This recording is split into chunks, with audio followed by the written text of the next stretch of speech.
Iran అధ్యక్షుడు పెజెక్షియాన్ సంచలన వ్యాఖ్యలు చేశారు. ఇకపై పొరుగు దేశాలపై దాడులు జరగవని చెప్పారు. ఇన్ని రోజులు పొరుగు దేశాలపై దాడులు చేసినందుకు క్షమాపణలు చెప్పారు.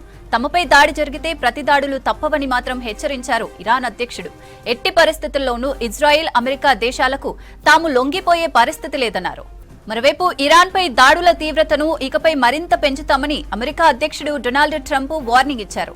ఆ దేశంతో ఎలాంటి ఒప్పందాలు, చర్చలు ఉండబోవని స్పష్టం చేశారు. బేషరతుగా ఇరాన్ లొంగిపోవాలన్నారు. ఇరాన్ మాత్రం ఏమాత్రమూ వెనక్కు తగ్గే ప్రసక్తే లేదంటోంది. భూతల దాడులకు కూడా తాము అన్ని విధాలా సిద్ధంగా ఉన్నామని ఇప్పటికే ఇరాన్ విదేశాంగ మంత్రి అబ్బాస్ అరాగ్చి ప్రకటించారు.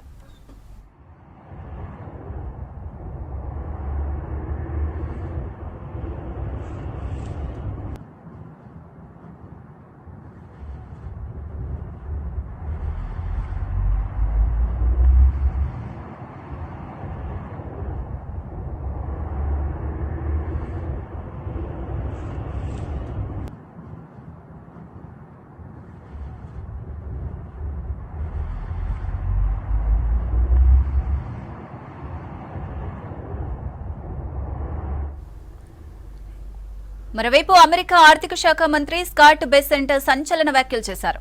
ఇరాన్పై ఇప్పటి వరకు చేసిన దాడుల కంటే అతిపెద్ద దాడి చేయడానికి తమ సైన్యం సిద్ధమైందన్నారు. ఎన్నో ఏళ్లుగా టెహ్రాన్ అభివృద్ధి చేస్తున్న మిసైల్ తయారీ ఫ్యాక్టరీలు, క్షిపణి లాంచర్లను ఈ రోజు పూర్తిగా తుడిచిపెట్టేస్తామని హెచ్చరించారు. తాము చేపట్టిన అతిపెద్ద ఆపరేషన్ గా ఇది చరిత్రలో నిలుస్తుందన్నారు. అమెరికా మీడియా ఛానల్ కు ఇచ్చిన ఇంటర్వ్యూలో బెసెంట్ ఈ కామెంట్స్ చేశారు. అమెరికా ఆర్థిక శాఖ మంత్రి స్కాట్ బెసెంట్ చెప్పినట్లుగానే టెహ్రాన్ సహా ఇరాన్లోని పలు ప్రాంతాల్లో ఇవాళ ఉదయం నుంచి భారీ దాడులు జరుగుతున్నాయి. ఇజ్రాయెల్, అమెరికా దాడుల్లో ఇరాన్ సుప్రీం దివంగత నేత ఖమేనీ మృతి తర్వాత పశ్చిమాసియాలో తీవ్ర ఉద్రిక్తతలు కొనసాగుతున్నాయి.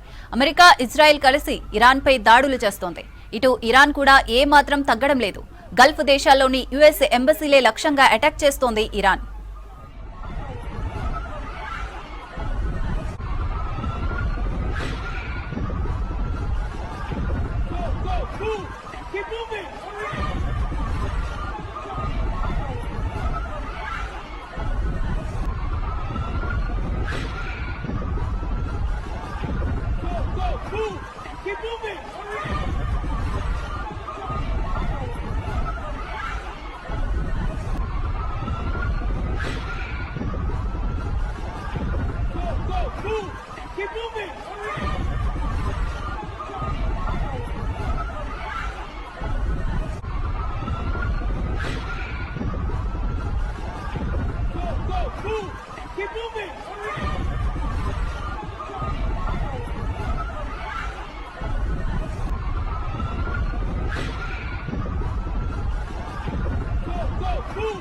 Keep moving!